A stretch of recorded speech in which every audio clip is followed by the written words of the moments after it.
On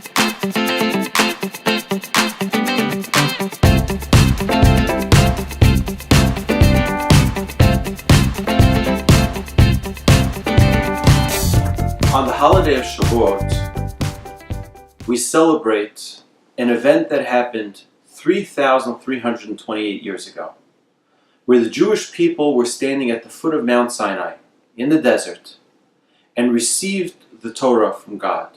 In fact, more specifically, we heard and accepted and received the Ten Commandments from God. Now, the parsha that precedes Shavuot every single year is the parsha Bamidbar, the first portion in Numbers.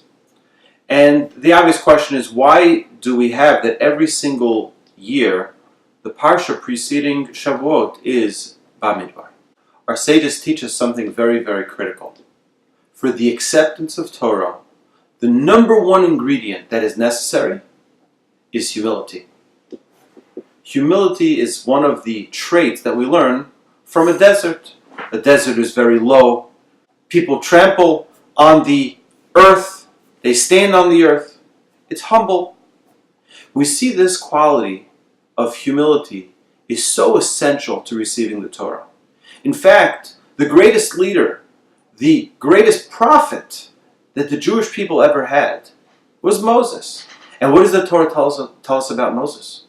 The Torah tells us, Anav Mikol Adam. He was more humble than any man.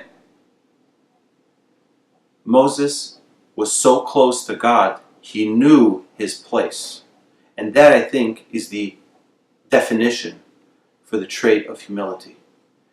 It's we recognize that the things that we have is a gift from God. We recognize that everything we have, and by the way, the closer we are to the Almighty, the more it's clear to us. Right? A person can be here down on earth, think he's so great and so mighty and so strong. But as soon as you get closer to the sun, you see that we fizzle because it's so hot, because we're so insignificant relative to the sun that was created by God. It's not that we're insignificant. We're not to beat ourselves up. That's not humility.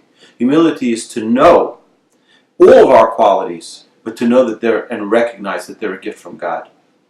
And to give God the credit for our success, and to give God the credit for everything that we're able to accomplish because of His gift, because of His investment in us.